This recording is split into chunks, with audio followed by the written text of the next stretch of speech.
अश्लेषाचा नवरा अचानक अपघाताने वारला. 2 मुले आणि कर्ज सोडून गेला होता. अजूनही तिचे इतके काही वय झालेले नव्हते. अवघ्या 32 वर्षाची ती. दिसायला छानच म्हणावी लागेल. अचानक नवऱ्याच्या जाण्याने ती आणि तिची मुले उघडी पडली होती. थोडीफार शेती होती आणि एक पडायला झालेले घर होते आणि नवऱ्याने ठेवलेला कर्जाचा डोंगर. तिचे दूरचे 1-2 नातेवाईक सोडले तर तिचे म्हणावे असे कोणीच नव्हते. ती आणि तिची 2 मुले. नवऱ्याचे दिवस झाले तसे घेणेदारांनी तिचा उंबरा झिजवण्यास सुरुवात केली. खरे तर सर्वांना पैशापेक्षा तिच्या शरीराचा आणि जमिनीचा जास्त मोह पडला होता. तिला येणाऱ्या प्रत्येकाची ती वासनेने डबडबलेली नजर कळत होती. खोट्या सहानुभूतीमध्ये त्यांचे होणारे ते किळसवाणे स्पर्श तिला नकोसे होत होते. पण परिस्थिती मनुष्याला सहनशील बनवते हेच खरे. एक दिवस मात्र सर्व गोष्टींनी सीमा गाठली. गावातील सावकाराच्या मुलाने तिच्यावर तिच्याच घरात जबरदस्ती करण्याचा प्रयत्न केला. बाहेर खेळणाऱ्या मुलांनी तिचा किंचाळण्याचा आवाज ऐकला आणि कांगावा केला. त्यामुळे ती वाचवली गेली.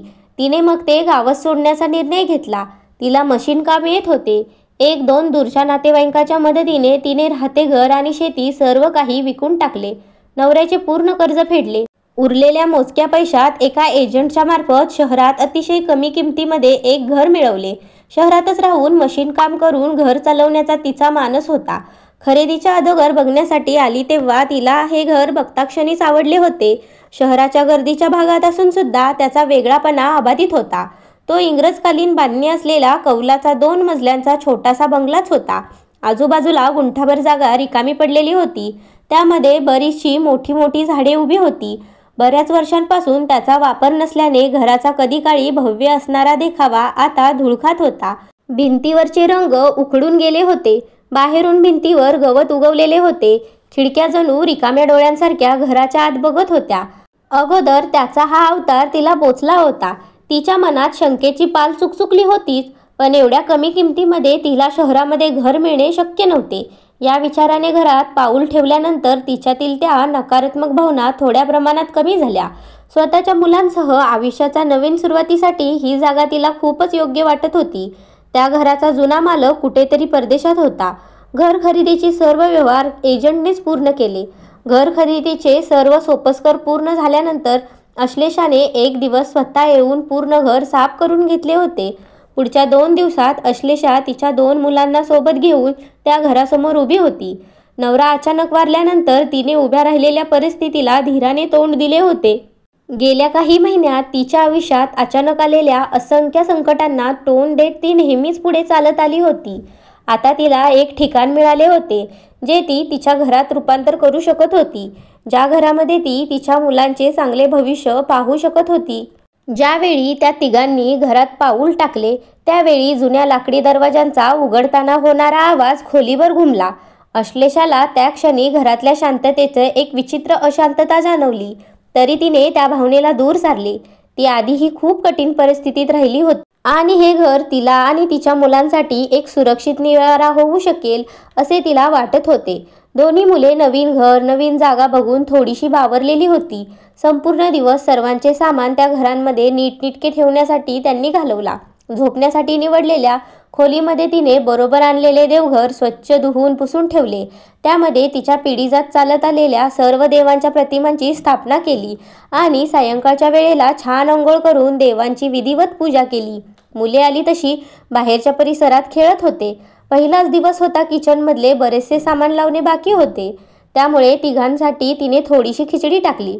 तयार झाल्यानंतर मुलांना हाक मारून जेवू घातले होते.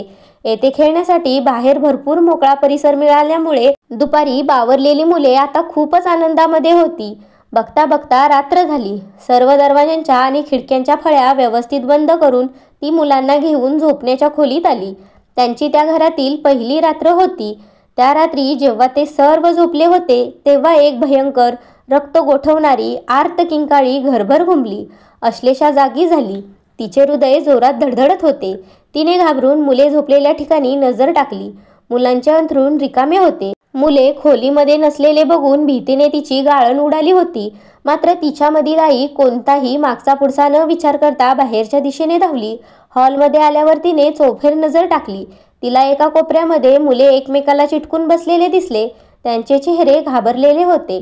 त्यांच्याकडे घाईघाईने जात त्यांना मिठीमध्ये घेत तुम्ही इथे काय करताय आणि एवढे कशाला घाबरलेले आहात, तिने विचारले. मुलांनी काहीही न बोलता फक्त जिन्याच्या दिशेने बोट केले. तिने वळून जिन्याकडे बघितले. जिन्यामध्ये एक स्त्रीची अस्पष्ट आकृती त्यांच्याकडे नजर रोखून उभी होती. अश्लेषाची आणि तिची नजरानजर झाली. तिच्या चेहऱ्यावर एक केविलवाणे हास्य होते. बघता बघता ती आकृती अस्पष्ट होत दिसेनाशी झाली. ती आकृती पूर्ण गायब झाल्यानंतर तिच्याच मागे असलेला एक काळा डाग भिंतीवरती स्पष्ट दिसू लागला होता. अश्लेषाने मुलांना धीर दिला. त्यांनी जे बघितले तो एक भास असल्याचे त्यांना ठसकून सांगितले. त्या अजाण मुलांनी तिच्या शब्दावर लगेच विश्वास ठेवला. पण तिच्या मनात ती जाणून होती की ते काही साधे नव्हते. या घरात काहीतरी वेगळे होते, असे काहीतरी जे त्यांच्या समजण्याच्या पलीकडे होते. मुलांना घेऊन ती झोपण्याच्या खोलीमध्ये गेली. सगळ्यांचे अंथरूण तिने देवाऱ्याच्या जवळ ओढले. मुलांना देवाच्या गोष्टी सांगून त्यांना झोपवले. ती मात्र रात्रभर देवाऱ्यासमोर हात जोडून बसली होती. तिच्याकडे शिल्लक असलेले सर्व पैसे जवळजवळ संपल्यातच जमा होते. त्याच घरात राहण्याशिवाय तिच्याकडे दुसरा कोणताच पर्याय नव्हता. रात्रभर देवासमोर बसून तिच्या डोक्यामध्ये हाच विचार घोळत होता. सकाळ होता होता तिने मनाशी ठाम निश्चय केला. हे तिचे घर होते आणि ती ह्याच घरात राहणार होती. आता कोणतीही भीषण परिस्थिती आली तरी ती त्या परिस्थितीला पाठ दाखवून पळणार नव्हती. सकाळी नित्यनियमाने तिने आंघोळ करून देवपूजा केली.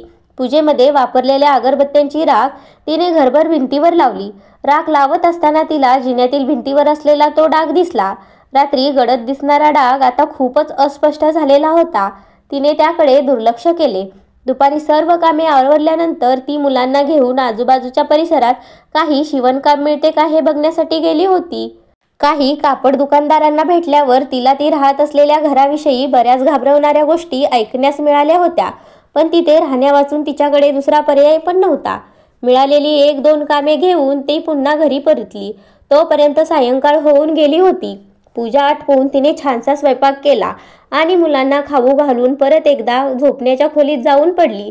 मुले शांत झोपली होती. परत एकदा अर्धी रात्र सरल्यावर एक आर्त किंकाळी तिच्या कानावर पडली. तिने घाईने मुलांना कवेत घेतले. मुले पण जागी झाली होती. दोघे जण भीतीने तिला बिलगून झोपलीत. त्या रात्री दरवाजे स्वतःच बंद होऊ लागले, उघडू लागले. बाहेर हॉलमध्ये वस्तू जमिनीवर पडल्याचे आवाज होऊ लागले होते. अश्लेषाने मुलांसह स्वतःच्या अंगावरून पांघरून ओढून घेतले आणि देवाचे नाव घेत तसेच झोपून राहिली. आता लाकडी जिन्यात पावलांचे आवाज येत होते. कोणीतरी जिना उतरत खाली येत होते. हळूहळू आवाज ते झोपलेल्या खोलीच्या दिशेने जवळजवळ येताना ऐकू येऊ लागला. अगदी खोलीच्या दरवाजाजवळ कोणीतरी येऊन उभे आहे असे तिला जाणवले. नक्कीच जे कोणी होते ते आता त्यांनाच बघत असणार याची तिला खात्री पटली होती. बराच वेळ निघून गेला, काही हालचाल होत नव्हती. नक्की कोणत्या तरी शक्तीने त्याला मध्ये येण्यापासून थांबवले होते. मोठ्या हिमतीने अश्लेषाने पांघरुणाला असलेल्या छिद्रामधून दरवाजाकडे बघितले. एक कपाळावर छिद्र पडलेली एक स्त्री दरवाजाच्या बाहेरून त्यांच्याकडेच रोखून बघत होती. तिचा पूर्ण चेहरा निस्तेज होता. कपाळावर मधोमध एक मोठी जखम होती. डोळ्यांभोवती गर्द काळी वर्तुळे होती. आतली बुबुळे मात्र एकदम सामान्य व्यक्तीसारखी होती. त्या डोळ्यांमध्ये अश्लेषाला कोणतेच भाव जाणवले नाहीत. अश्लेषाने डोळे गच्च मिटून घेतले. कितीतरी वेळ ती तशीच पडून होती. थोड्या वेळाने पावले परत दूर जाताना ऐकू आलीत. परत एकदा जिना वाजू लागला आणि एकदम सगळीकडे शांतता पसरली. ती रात्र तशीच सरली. रात्रभर अश्लेषाच्या डोळ्याला डोळा लागला नव्हता. पहाटे बाहेरील झाडांवरील पक्ष्यांची किलबिल कानावर पडली. तेव्हाच तिने पांघरून बाजूला केले होते. बाहेर चांगलेच उजडलेले होते, त्यामुळे ती उठून बाहेर आली आणि एक नजर जिन्याकडे टाकली. काल दिवसापेक्षा आता तो डाग स्पष्ट दिसत होता. त्यात एक स्त्रीची आकृती तयार झाल्याचा तिला भास झाला. तिने घाईने तिथून नजर हटवली. रात्रीच्या घटनेने अश्लेषाला समजले की तिला आता काहीतरी करावे लागणार होते. ते जे काही होते त्याने काही त्रास दिला नसला तरी ते रात्री अगदी दरवाजाच्या उंबऱ्यापर्यंत आले होते. त्या येणाऱ्या स्त्रीच्या मनात नक्की काय आहे हे अश्लेषाला माहीत नव्हते. पण तिला आता रिस्क घ्यायची नव्हती. ती त्या घराचे नियंत्रण गमावू शकत नव्हती. तिच्या मुलांचे, तिच्या घराचे संरक्षण करेन तिचे कर्तव्य होते. पण ती एकटी काही करू शकणार नव्हती. म्हणून तिने मदतीसाठी कोणी मिळते आहे का हे शोधण्याचे ठरवले आणि स्वयंपाक आणि जेवण आवरून मुलांना घेऊन बाहेर पडली. आजूबाजूला चौकशी केल्यानंतर तिला त्या शहरात असलेल्या हनुमान मंदिरातील जोशी गुरुजींबद्दल माहिती मिळाली. तिने तडक हनुमान मंदिर गाठले. मंदिरात मनोभावे दर्शन घेतल्यावर मुलांना मंदिरातच बसायला सांगून ती मंदिराच्या मागेच असलेल्या एका जुनाट लाकडी बांधकाम असलेल्या घराकडे गेली. तेच घर जोशी गुरुजींचे होते. घराच्या बाहेर पडवीमध्येच एक क्रूश पण चप्पळ हालचाली असणारी व्यक्ती कात आणि चुना लावलेले पान मांडीवर घेऊन अडकित्याने सुपारी कात्रत बसलेले दिसले. हेच गुरुजी असावेत असे अश्लेषाने मनोमन ताडले. गळ्यात रुद्राक्षाची माळ, एका कानाच्या वरच्या पाळीमध्ये मोती असलेल्या सोन्याची तार, अंगावर पांढरा शुभ्र सदरा आणि धोतर, डोळ्यावर सोनेरी फ्रेमचा चष्मा. कोणीतरी आल्याची चाहूल लागताच गुरुजींनी पानावरून नजर हटवत समोर बघितले. त्यांनी अश्लेषाचे स्वागत अगदी मनपूर्वक केले. त्यांच्याकडे कायम अडलेले नडलेलेच येत असत, त्यामुळे त्यांना अशा अचानक आगमनाची सवयच होती. सुरुवातीला सर्व औपचारिक गप्पा झाल्या. गुरुजींनी अश्लेषाला येण्याचे कारण विचारले. तिने अगदी तिच्या पतीच्या निधनापासून तर सकाळी दिसलेल्या भिंतीवरील डागापर्यंत सर्व घटना तपशीलवार सांगितल्या. गुरुजींना अश्लेषाच्या कहाणीने हबकून टाकले होते. माझ्या कानावर इथून मागे पण या घराबद्दल अनेक गोष्टी आल्या होत्या.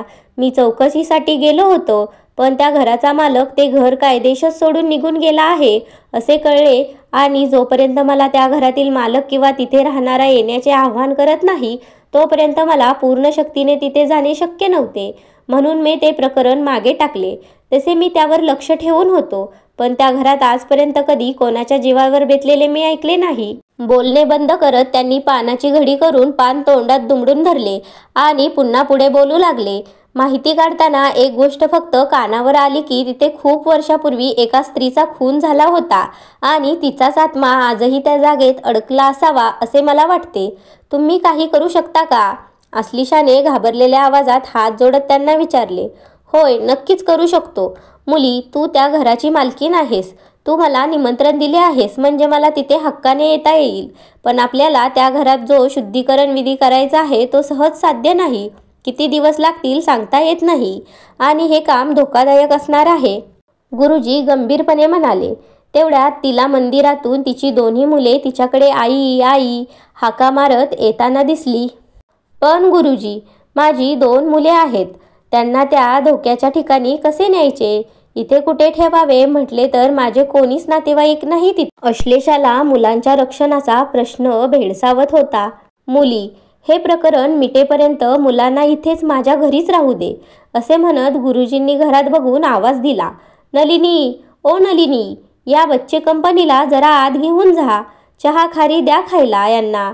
आणि हो, हे दोन्ही बाळकृष्ण काही दिवस आपल्याकडे पाहुणचार झोडपण्यास आलेले आहेत, तेव्हा त्यांना तृप्त करता येईल असे काहीतरी बनवा. गुरुजी एका दमात बोलले. नलिनी काकू तोपर्यंत बाहेर येऊन त्यांच्याकडे बघत मिस्किल हसत उभ्या राहिल्या. दोघीही खूपच गोड स्वभावाचे जोडपे होते. नलिनी काकू अश्लेषाला मुलांची काहीही काळजी करू नकोस असे सांगून त्यांना आतमध्ये घेऊन गेल्या. मुले आजी मिळाल्यासारखे त्यांच्या मागे धावत होते. दुपारीपर्यंत हाबकलेली अश्लेषा आता खूपच निवांत झाली होती. गुरुजी, घरातील शुद्धीकरण विधीला कधी सुरुवात करायची? तिने धाडस एकवटत गुरुजींना विचारले. तू आता आराम कर, हवे तर मी विधीसाठी लागणारे सर्व साहित्य घेऊन येतो असे म्हणत गुरुजींनी इतका वेळ बोटात धरलेले पान तोंडात टाकले. त्यांनी पायात कोल्हापुरी चपला अडकवल्या आणि पडवीत टांगलेली कापडी पिशवी हातात घेऊन ते बाहेरच्या दिशेने चालले होते. ते जाताना अश्लेषाला कृतकृत्य नजरेने त्यांच्या पाठमोठ्या कृशाकृतीकडे बघत होती. गुरुजी दिसेनाशे होईपर्यंत त्यांचा हनुमंता शक्ती दे रे असा आवाज कानावर पडत होता. ती तसेच मागे फिरली आणि घरात प्रवेश केला. नलिनी काकू तिने विचार केल्यापेक्षाही कितीतरी जास्त प्रेमळ होत्या. सायंकाळ होण्याच्या आतच गुरुजी घरी आले होते. त्यांनी बरोबर नेलेली पिशवी नलिनी काकूंकडे देत ती देवघरात ठेवण्यास सांगितली. त्यांनी स्वतः जाऊन घाईघाईने आंघोळ करून घेतली. देवघरात जाऊन मनोभावे हनुमंताची पूजा केली आणि पिशवी उचलत अश्लेषाला निघण्यास सांगितले. मंदिरासमोरून एक रिक्षा पकडली. थोड्याच वेळात ते दोघे बंगल्याच्या गेटसमोर होते. गेटच्या बाहेरच पिशवीतून रुद्राक्षाची माळ हातात घेत त्यांनी हनुमान चालिसा म्हणत आतमध्ये प्रवेश केला. त्यांच्या चेहऱ्यावर मंद स्मित पसरलेले होते. अश्लेषाने त्यांच्याकडे प्रश्नार्थक मुद्रेने बघितले. अश्लेषा, ही जी शक्ती इथे आहे ती अमानवी जरी असली तरी तिच्यामध्ये हिंसकपणा नाही. ती बिचारी मेल्यानंतरही या फेऱ्यात अडकून पडलेली आहे. तिला या जगातून मुक्ती हवी आहे. असे म्हणत गुरुजींनी बंगल्यामध्ये पाऊल टाकले. त्यांच्या आगमनाने घराचे पूर्ण वातावरण ढवळून निघाले होते. कशीही असली तरी ती एक अमानवी शक्ती होती. जिवंत असताना तिने मनुष्याची अतिशय गलिच्छ बाजू बघितलेली असणार होती. त्यामुळे तिच्या घरात आलेली व्यक्ती नक्की काय आहे हे तिला समजेपर्यंत ती विरोध करणारच हे जोशी गुरुजींना माहीत होते. त्यांनी व्यवस्थित पूजेची मांडणी केली आणि लगेच सुरुवात पण केली. मंत्रोच्चाराच्या पहिल्याच काही शब्दाबरोबर घराच्या हवेचा सूर बदलला. घरातले वातावरण अधिकच भीतीदायक बनले होते. अश्लेषाच्या भोवती अचानक गारठा पसरू लागला. ती खोली जणू थंड वाऱ्यांच्या फेऱ्यात अडकली होती. एक विचित्र अदृश्य शक्ती त्या वातावरणात फिरत होती. अश्लेषाला ती थंडी हाडापर्यंत जाणवत होती. जणू कोणीतरी अदृश्य हाताने तिच्या शरीरात घुसून तिच्या आत्म्याला गोठवण्याचा प्रयत्न करत होते. गुरुजींनी दीपज्योत प्रज्वलित केली, पण ती अचानक जोराने थरथरू लागली. वातावरण आता अधिकच गडद आणि भयप्रप्त झाले होते. संपूर्ण घराला एक अघोरी शांतता व्यापून टाकत होती. जोशी गुरूंनी मंत्रोच्चाराची गती वाढवली होती. प्रत्येक मंत्राच्या उच्चाराबरोबर घरातील अंधार अधिक गडद होत चालला होता, जसे काही ते शब्द स्वतःच्या अंधाराशीच लढत होते. अश्लेषाला एका कोपऱ्यात थरथरत उभी होती. अचानक एक भयानक गर्जना झाली. खोलीतील दिवे मंद झाले होते. एका क्षणात त्या आवाजाने खोलीची तळी हवात जड झाल्यासारखी वाटली. घराच्या कोपऱ्यातून एक वेदनांनी भरलेला, क्रोधाने गजबजलेला आवाज उठला. जोशी गुरुजींच्या मंत्रांनी तो आवाज आणखी भडकावला होता. एक जीवघेणा थरार वातावरणात पसरला आणि तेव्हा अश्लेषाच्या डोळ्यासमोर ते भयंकर दृश्य उभे राहिले. तिला दिव्याच्या प्रकाशात अंधाऱ्या जिन्यात एक काळी सावली भिंतीवरील डागातून उसळून बाहेर येताना दिसली. हळूहळू एका स्त्रीचे रूप त्या आकृतीला आले. त्या रात्री अश्लेषाने बघितले होते अगदी तेच रूप. मंत्रोच्चाराचे आवाज त्या काळोख्या हवेत गुंफले जात होते. अश्लेषाच्या मानेवर काठा उभा राहिला. हृदयाची धडधड तिच्या कानापर्यंत पोहोचत होती. खोलीत एक क्रूर थंडावा पसरला होता. एका क्षणात अश्लेषाच्या कानात एक आर्त आवाज घुमला. एका स्त्रीचा क्रोधी करुण स्वर, "मी इथे आहे." जिन्यात समोर उभी असलेली आकृती अश्लेषाच्या दिशेने सरकायला लागली. तो आवाज इतका तीव्र होता की अश्लेषाच्या मनावर वरजासारखा आदळला. तिच्या श्वासाचा वेग वाढला. ती मागे हटण्याचा प्रयत्न करत होती, पण तिची पावले जागेवरच थिजली होती. "घाबरू नकोस, ती तुला काहीही करू शकणार नाही. तिला तुझ्याशी संवाद साधायचा आहे. येऊ दे तिला पुढे. तू निर्धाराने उभी राहा. हे घर आता तुझे आहे. हे जग तुझे आहे. तिचे आता इथे काहीच नाही. तिला तिच्या जगात जावे लागेल." गुरुजींचा करडा आवाज अश्लेषाच्या कानात घुसला. तिला त्या आवाजाने धीर आला. तिला स्पष्ट दिसले की ती स्त्री तिच्या अतिशय जवळच आहे, खूपच जवळ. तिच्या जवळ असण्याच्या जाणीवीने तिच्या अंगावर काटा उभा राहिला. शरीर गोठल्यासारखे वाटले होते. तिने मनात अजून हिंमत एकवटून त्या स्त्रीच्या आकृतीकडे बघितले. तिच्या चेहऱ्यावर दुःख, क्रोध आणि वेदनेचे भाव एकत्र दिसत होते. "घाबरू नकोस. तिला विचार, तिला काय हवे आहे आणि ती इथे का आहे. तिला स्पष्ट सांग की ही तिची जागा नाही, हे तिचे जग नाही. तिला इथून जावे लागेल. तिला इथून मुक्त व्हायचे असेल तर आपण तिची मदत करू शकतो." गुरुजी आवाजातील गंभीरता वाढवत म्हणाले, "कोण आहेस तू आणि काय हवे आहे तुला?" गुरुजींनी सांगितल्याप्रमाणे अश्लेषाने तिला धीराने विचारले. खोलीभर एकच वावटळ उठली. त्यापाठोपाठ आत्म्याचा आवाज देखील घुमला. तो आवाज इतका खोल आणि प्रचंड होता की तो खोलीच्या भिंतीतून, लाकडांमधून प्रतिध्वनित होत होता. "मी शालिनी, या घराच्या मालकाची बायको," ती म्हणाली. तिचा प्रत्येक शब्द अश्लेषाच्या कानात घुमत होता. शालिनीची आत्मा आता अश्लेषापासून अगदी 2 हितीच्या अंतरावर होती. तिचा चेहरा क्रोधाने विकृत झालेला होता. डोळ्यांमध्ये तीव्र वेदना आणि अन्यायाची भावना स्पष्ट दिसत होती. ती भयप्रद सावली अश्लेषावर चाल करेल की काय असे क्षणभर वाटले. अश्लेषाने मात्र आता कोणत्याही परिस्थितीत मागे न हटण्याचा निर्धार केला होता. "सांग, तू इथे का आहेस? तू इथे थांबू नाही शकत. हे जग आता तुझे नाही. तुला जावे लागेल इथून." अश्लेषा निर्धाराने तिच्या नजरेत नजर घालत थरथरत बोलली. त्या आत्म्याच्या चेहऱ्यावर दुःख आणि संतापाचे मिश्रण होते. "माझा नवरा माझ्या सावत्र बहिणीवर प्रेम करत होता. तिने माझ्या नवऱ्याचे मन जिंकून त्याचे पूर्ण वर्चस्व मिळवले. त्या दुष्ट स्त्रीने माझ्या नवऱ्याला माझ्या विरुद्ध भडकवले। त्या दिवशी माझा नवरा आणि ती माझ्या जीवावर उठले। त्यांनी मला या घरातल्या वरच्या बेडरूममध्ये निर्दयपणे बांधून ठेवले होते। ते काहीतरी आणण्यासाठी बाहेर गेले असताना मी कशी तरी सुटले। हे घर सोडून पळून जाण्यासाठी मी जिना उतरतच होते की ते दोघे घरात आले। मला त्यावेळी तिथे बघून माझ्या नवऱ्याने बंदूक काढली आणि माझ्याकडे करून बार उडवला। बंदुकीची गोळी थेट माझे डोके भेदून मागे भिंतीमध्ये रुतली। तो बघ, माझ्या रक्ताचा त्या भिंतीवर पडलेला सडा अजून पण तसाच आहे। क्रोधाने बोलत त्या आकृतीने जिन्याकडे बोट केले। अश्लेषाने जिन्याच्या भिंतीकडे बघितले। तो डाग आता रक्तासारखा लाल लाल दिसत होता। सर्व ऐकून अश्लेषाच्या मनात भीतीचे थरारक वादळ उठले, पण शालिनीचे दुःख तिला जाणवले। जिवंतपणी झालेला अन्याय तिच्या आत्म्याच्या प्रत्येक कणात भरला होता। काय बोलावे हेच तिला समजत नव्हते। शालिनीचा चेहरा क्रोधानेच नव्हे तर असीम वेदनेने विकृत झाला होता। ती जोरात ओरडली, माझे रक्त व्यर्थ गेले। मी जिवंत असताना माझ्या पतीचे मन जिंकू शकले नाही, कोणाचे प्रेम मिळवू शकले नाही। मी त्यांचे प्रेम मिळवण्याऐवजी त्यांच्या कपटी जाळ्यात अडकले आणि त्यात माझा जीव गेला। मला न्याय हवा आहे, न्याय हवा आहे। माझ्याबरोबर ज्यांनी अन्याय केला त्यांना शिक्षा झालेली बघायची आहे मला। तेव्हा अश्लेषाला शालिनीची पीडा कळली। तिने शालिनीला विचारले, अगं पण या सगळ्या गोष्टींना होऊन कितीतरी काळ लोटला आहे। तुझे मारेकरी मी साधी ओळखत पण नाही, मग त्यांना मी शिक्षा कशी मिळवून देऊ शकते? अश्लेषाच्या डोळ्यातून अश्रू वाहू लागले। तिला शालिनीला न्याय मिळवून द्यायचा होता, पण कसा हे तिला समजत नव्हते। मला सुद्धा मुक्ती हवी आहे। कित्येक वर्षापासून मी रोज रोज तेच मरण अनुभवते आहे, पण त्यांना शिक्षा मिळाल्याशिवाय माझी यातून सुटका होणार नाही। उद्या सकाळी पोलिसांना बोलवून घे आणि या बंगल्याच्या मागच्या बाजूला एक छोटे आंब्याचे झाड आहे, त्याच्या खाली खोदण्यास सांग। त्या नराधमाने मला तिथेच पुरले होते। एवढे बोलून शालिनीची आत्मा हळूहळू पुन्हा त्या डागामध्ये ओढली गेली। तिचा शेवटचे वाक्य होते, अश्लेषा, मला मुक्ती हवे आहे। माझी या जासामधून सुटका कर। त्या रात्री अजून काहीच होणार नव्हते।